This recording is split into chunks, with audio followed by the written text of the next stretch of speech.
Wamenakar Emmanuel Ebenezer atau Noel terjaring OTT KPK. Ia jadi anggota Kabinet Presiden Prabowo pertama yang ditangkap KPK. Lalu mengapa hal ini bisa terjadi? Bukankah Presiden Prabowo sering mengingatkan soal pemberantasan korupsi?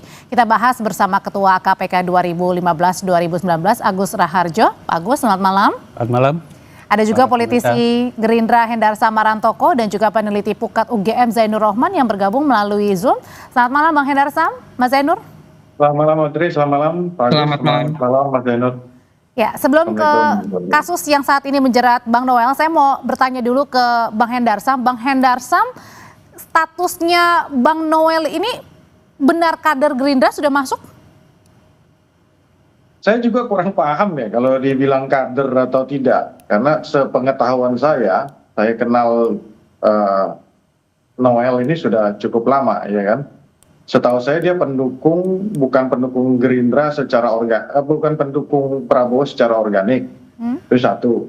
Ya, dulu saya beberapa kali di 2019 ya, Pilpres kemarin itu berhadapan-hadapan dengan dia, ya. Salah satu orang yang paling keras mencela Prabowo dengan kata-kata kasar ya Noel salah satunya. Jadi dari awal saya saya pribadi tidak merasa bahwa dia adalah kader Gerindra. Tapi 2024 bukan mengalihkan pilihannya kepada Pak Prabowo?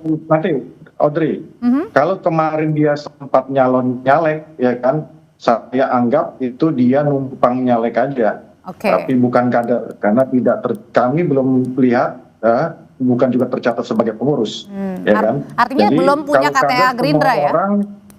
Iya, semua orang bisa ber-KTA Gerindra, tapi semua orang tidak bisa menjadi pengurus, kan itu ya. Jadi kalau KTA Gerindra mungkin saja ada, ya kan? Tapi kalau menjadi pengurus atau menjadi kader, saya tidak bisa katakan. Karena bagi kami, seorang kader harus tahu filosofi, ideologi dari Pak Prabowo. Bagaimana Pak Prabowo berulang kali menyatakan gitu dan jangan korupsi.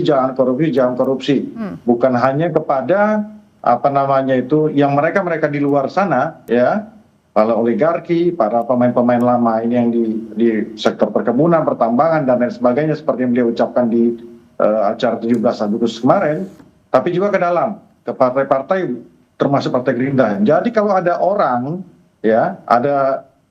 yang tetap melakukan yang serupa, ya kan, melakukan hal tersebut, ini yang kata Pak Prabowo itu serakanomics. Ya. Tapi artinya berarti Pak Prabowo kecewa ya, Bang Hendarsam ya? Bukan hanya Pak Prabowo, kami pun kecewa. Saya kecewa.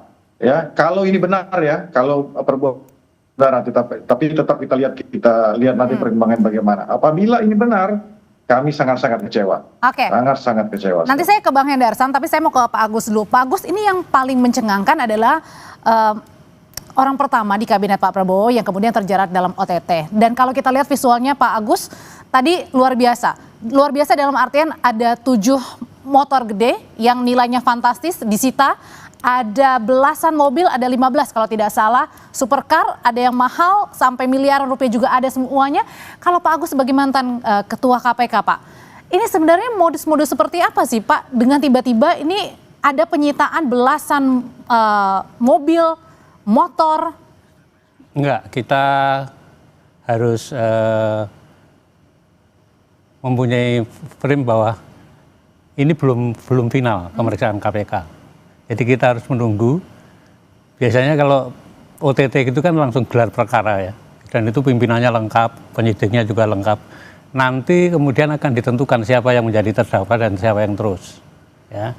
Mungkin saja ada yang dibebaskan karena tidak terkait dengan masalah yang utama, alat buktinya kurang itu mungkin. Jadi dari sekian banyak yang ditangkap itu kita belum tahu siapa yang akan menjadi terdakwa. Kita tunggu nanti malam, biasanya kan 1x24 jam, ya kan.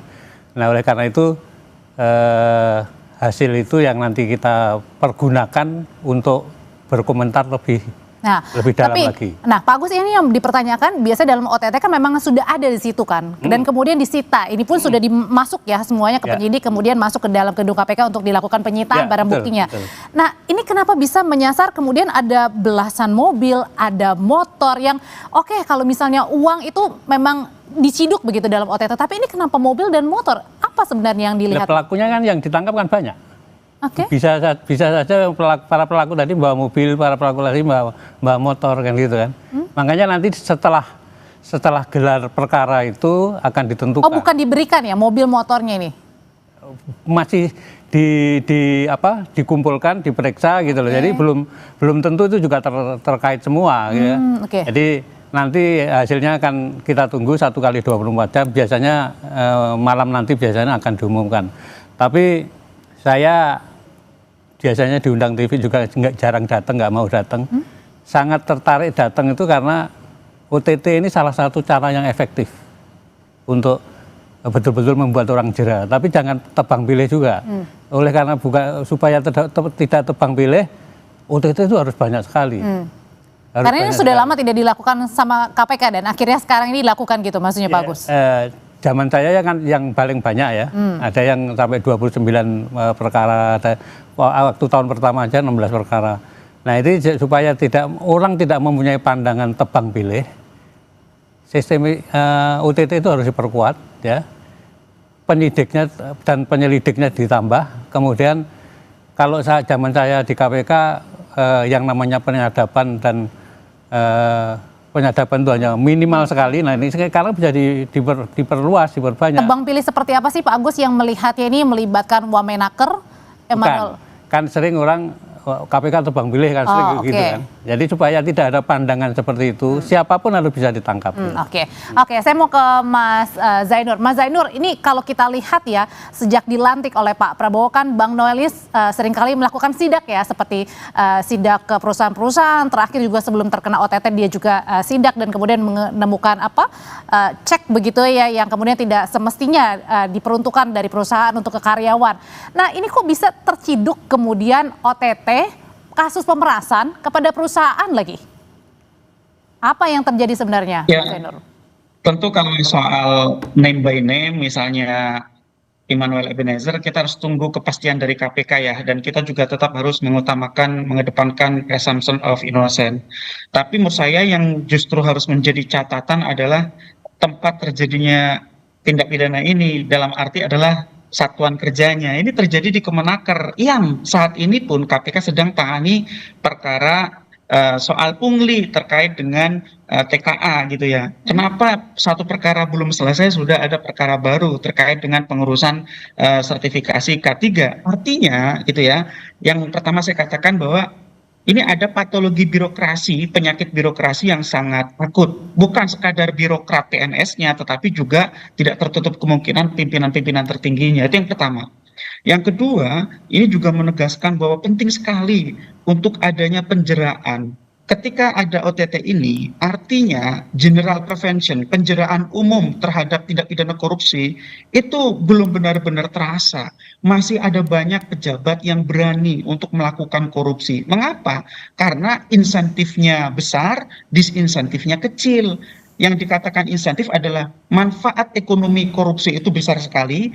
Orang cari uang rakyat di jalanan itu nyari uang 100.000 sehari penuh perjuangan loh. Sekarang nyari uang di bawah susah sekali. Sedangkan orang korupsi bisa mendapatkan puluhan miliar dalam sekejap gitu ya. Sedangkan disinsentifnya kecil Mbak Audrey. Kenapa? Karena mudah dapat remisi, mudah dapat pembebasan bersyarat. Bahkan kemarin ada banyak yang mengajukan PK itu dikabulkan sehingga pidananya hanya sebentar.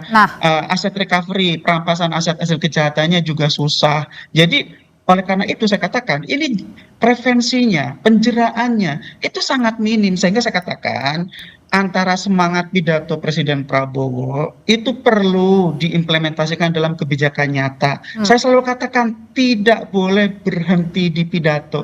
Orang tidak takut korupsi hanya dipidatoin, Mbak Audrey. Oke, Bang Henderson gimana tuh tanggapannya? Oke, semangatnya Pak Prabowo luar biasa sekali untuk terkait dengan pemberantasan korupsi. Tapi kemudian nampaknya kayaknya ini ada yang bermain-main juga nih. Ya makanya ini langkah konkret yang dilakukan oleh pemerintahan Pak Prabowo, ya kan. selang 5 hari, berapa hari? Ini tanggal berapa ini? Tanggal 21. Selang 5 hari sejak pidato dari Pak Prabowo, langsung terjadi OTT KPK, ya kan, terhadap salah satu anggota kabinetnya yang pertama kali. Dan di dalam pidato Pak Prabowo di 17 Agustus kemarin sudah dijelaskan, beliau sudah berkali-kali mengatakan bahwa, ya kan, tidak akan pandang bulu, ya kan, akan tajam ke luar dan juga tajam ke dalam. Prinsipnya seperti itu. Nggak lama, 5 hari langsung ketangkap, ya kan. Jadi ini bentuk konkret daripada penindakan penegakan hukum yang dilakukan, dan juga mungkin akan menjadi koreksi tentunya bagi kementerian terkait untuk berbenah.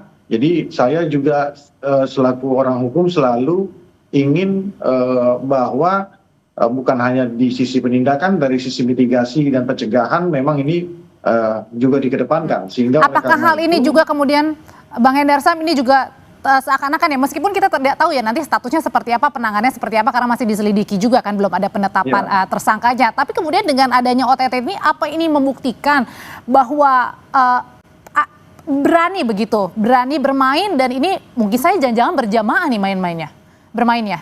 Ya bisa aja seperti itu. Walaupun tadi kan sama-sama kita disclaimer bahwa kita harus mengedepankan presumption of innocence, ya kan, bahwa kita harus lihat dulu apakah ada keterlibatan atau tidak. Tapi terlepas daripada itu, kalaupun ini nanti ternyata terbukti, waduh, saya kecewa banget lah ya. Kami kecewa banget, terutama kita yang kader-kader organik ya mulai seperti dilempari kotoran, ya. Nah, apabila itu nanti memang benar terbukti kan seperti itu. Dan ini menjadi introspeksi bersama bahwa, ya kan, wahai kepada kawan-kawan kami yang ada di kabinet, yang ada di pemerintahan, maupun ASN, maupun pejabat-pejabat yang ada saat ini, zaman sudah berbeda. Bukan seperti zaman 10, 20 tahun atau 30 tahun yang lalu. Zaman sudah berbeda. Ini zamannya Prabowo Subianto, ya. Tidak akan tebang pilih, siapa pun akan disikat. Itu yang harus diketahui. Kan orang ini selalu menganggap ucapan dari seorang kepala negara itu, ya kan, ya merefer kepada pemerintah-pemerintah sebelumnya, mungkin kayak gitu, hanya retorika belaka, retoris semata, kan seperti enggak. Saya sampaikan tidak seperti itu.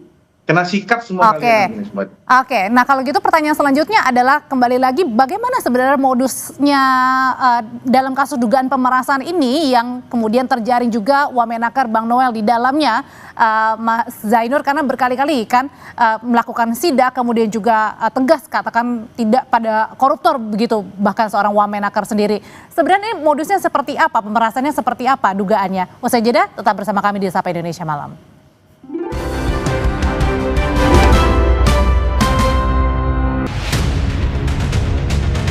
Perilaku korupsi ada di setiap eselon birokrasi kita.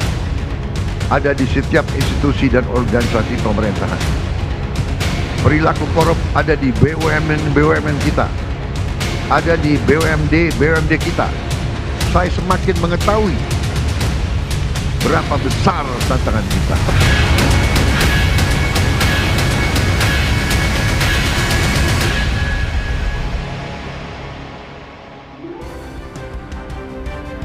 Menteri Sekretaris Negara Prasetyo Hadi menyatakan Presiden Prabowo Subianto prihatin Wakil Menteri Ketenagakerjaan Immanuel Ebenezer terjaring OTT KPK. Mensesnek menyebut Presiden akan menghormati proses hukum yang berjalan. Soal pengganti Immanuel, Presiden masih menunggu proses hukum sebelum menentukan perlu tidaknya reshuffle. Tentu sebagaimana kali-kali diingatkan oleh Bapak Presiden kepada kita semua bahwa kita perlu untuk terus berhati-hati. Semangat kita adalah semangat untuk tidak menyalahgunakan amanah yang diberikan kepada kita semua. Tunggu. Belum, kan kita tunggu dulu tadi 1 kali 24 jam nanti hasil dari teman-teman di KPK seperti apa. Nah, sekali lagi kalau memang kemudian terbukti, ya kita akan segera mungkin melakukan proses terhadap yang bersangkutan. Jadi kalau biasanya Pak Agus di dalam internal KPK sebelum melakukan OTT sebenarnya prosedurnya apakah harus perlu minta izin dulu atau Presiden sudah tahu atau langsung OTT aja biasanya Pak Agus? Biasanya didahului dengan penyelidikan, termasuk di dalamnya ada penyadapan, termasuk di dalamnya ada penyadapan telepon dan yang lain-lain. Nah kemudian pada waktu mau melakukan OTT itu pasti ada yang diinfokan di dalam. Nah oleh karena itu setelah OTT digelar, kemudian Maksudnya ada ini internal istana ya? bukan di internal KPK. Oh di internal KPK, oke. Ya KPK. Sebetulnya tidak, pada waktu kami kan tidak di bawah eksekutif, jadi independen. Saya prakteknya sekarang kurang tahu. Pada waktu kami tidak ada laporan ke presiden. Oh, oke. Kalau sekarang? Saya tidak tahu karena sekarang kan di bawah eksekutif ya. Nah, tapi yang baik sebetulnya pelaporannya ya setelah gelar nanti gitu loh. Ketahuan yang akan menjadi tersangka siapa. Agar tidak ada intervensi, ya, maksudnya seperti ya, itu Pak Agus ya. Jadi saya berharap independensinya tetap terjaga. Tapi saya setuju dengan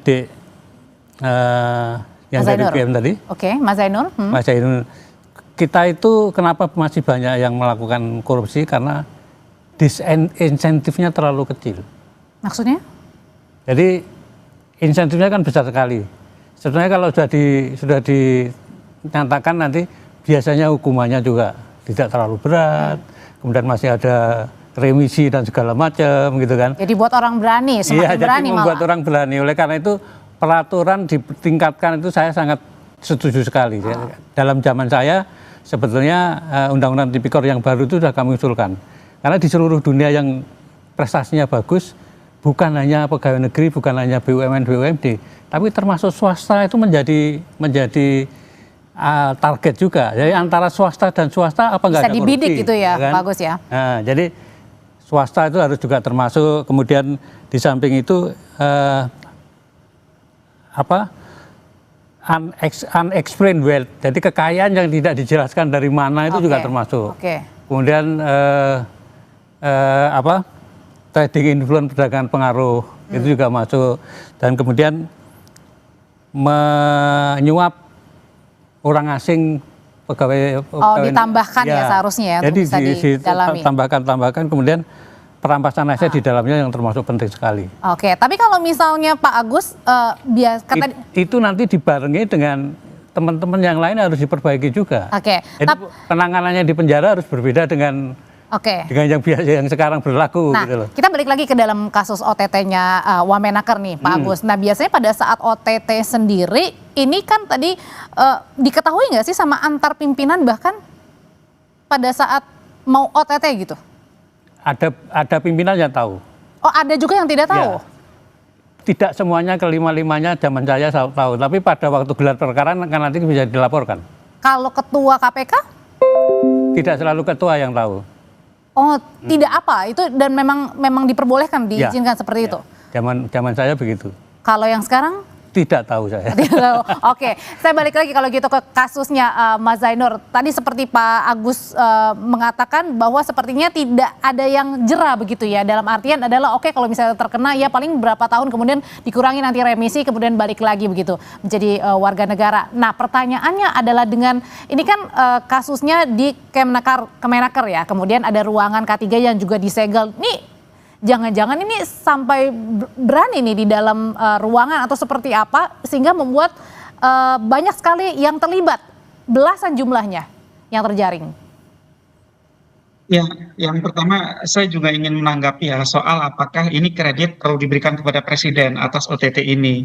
Menurut saya perlu kalau pelaporannya oleh internal kabinet itu sendiri. Misalnya ya kabinet melihat, oh ini ada yang nakal nih gitu kan, kemudian melaporkan kepada KPK. Perlu silakan untuk kita berikan apresiasi bahwa Presiden menertibkan para pembantunya, siapapun itu ya, termasuk kalau ada ASN kan itu kan juga pembantu Presiden gitu ya. Soal Bang Noel kan kita belum tahu statusnya gitu. Itu yang pertama. Tapi kalau tidak ada sangkut pautnya dengan pelaporan, ya saya pikir kreditnya kepada KPK lah. Apa peran presiden di situ kan nggak ada dalam kasus ini gitu ya. Saya pertanyakan apa perannya gitu kan. Jadi menurut saya presiden itu lebih baik memberikan bentuk-bentuk dukungan nyata dalam pemberantasan korupsi dalam bentuk kebijakan nyata, seperti misalnya kembalikan independensi KPK biar orang tidak bertanya-tanya. Ini KPK kan sekarang di bawah eksekutif, dia independen enggak gitu ya. Yang kedua itu tadi seakan RUU perampasan aset. Ini partainya Pak Endarsam kami dukung penuh agar bisa mendorong agar itu bisa segera disahkan. Revisi Undang-Undang Tipikor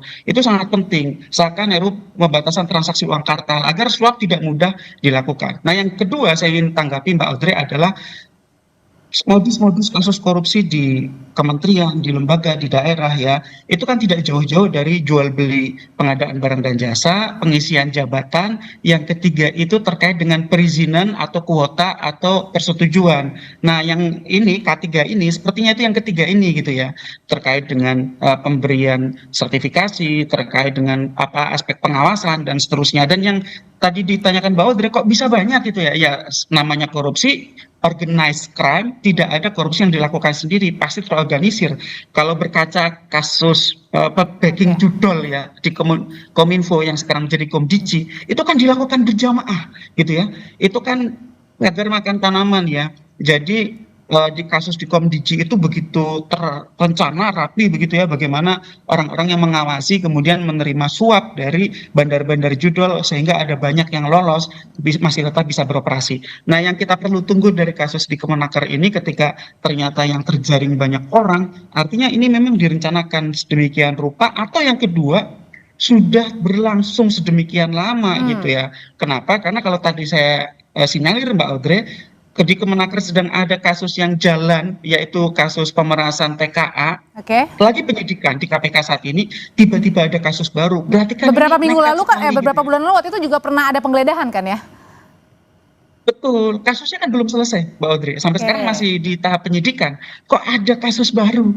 Artinya ini ada kerusakan sistemik di lembaga namanya Kemenaker, sehingga ya penindakan ini harus diikuti dengan review sistem menggunakan metode corruption risk assessment (CRA), kemudian nanti diberikan rekomendasikan perbaikan agar ke depan tidak terulang lagi. Ini kan terulang ya, ini terulang nih. Sehingga kita lelah sebenarnya kalau ada kasus-kasus. Nah lelah katanya Bang Hendarsam.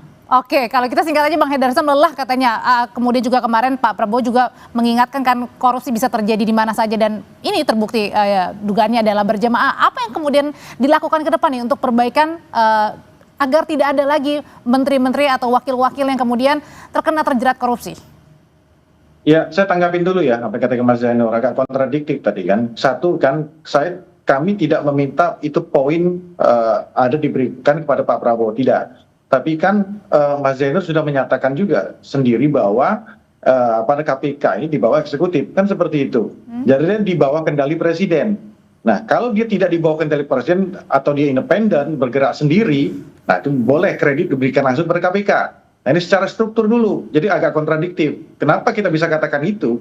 Ya kan, presiden bisa intervensi, ya kan, untuk menjalankan atau tidak menjalankan. Apa yang beliau katakan itu merupakan bentuk sinyal dorongan kepada para penegak hukum untuk melakukan penegak hukum bukan hanya keluar tapi juga ke dalam, dan itu terbukti sekarang. Itu maksud saya konkret. Yang kedua, ya kan, saya selalu bilang bahwa langkah konkret yang sudah dilakukan seperti pencegahan, ini kan ada paradoks ya, kita bilang di BUMN contohnya, ya kan, BUMN dengan kapal yang begitu besar, ratusan bahkan mungkin 1.000 lebih perusahaan puluhan menguntungkan 82 triliun per tahun. Bayangkan dengan cukai rokok itu 286 triliun, ya kan? Artinya ada paradoks di situ gitu loh. Ya kan, dengan kapal besar ini banyak pemborosan. Kemudian dilakukan langkah konkret untuk memutus mata rantai tersebut, ya kan? Tidak memberikan tantim, ya kan? Kemudian, ya kan, untuk memberikan pembukuan yang sebenar-benarnya. Karena jangan salah, ketika memberikan pembukuan yang tidak benar, kemudian itu ada outputnya adalah tantim, maka oleh karena itu sebenarnya tidak pidana korupsi itu. Nah, itu sudah terjadi bertahun-tahun. Ini yang dipotong oleh beliau. Termasuk juga dengan pemberian remisi yang kemudian harus dikaji juga ya, Bang? Gimana, Adri? Pemberian remisi ini juga menjadi catatan juga dari Pak Agus tadi ya, singkat aja. Ya tentu. Pemberian remisi kan seperti ini kan ini kan warisan pemerintahan lama yang harus kita Baik. perbaiki. Baik. Kan gitu kan, menjadi catatan Oke. oleh kita bersama-sama. Apa dari Mas Zainur, dari Pak Agus, langkah Oke. ke depan apa? Ya kan Baik. selama ini apakah di periode-periode sebelumnya di dua pemerintah Sudah kita sebelumnya tangkap? diam saja, apa baru di Pak Prabowo saja? Nah kita lihat, ya kan? Bang Hendarsam, Sehingga oleh sudah karena kita tangkap. itu ini bisa apa dari teman-teman NGO dan Oke. tokoh-tokoh masyarakat anti korupsi bisa kita tangkap ide-idenya. Bang Hendarsam, Masukan. terima kasih. Pak Agus, terima kasih. Mas Sama-sama. Zainur, terima Baik, kasih. terima Selamat kasih. malam semuanya Bapak-Bapak.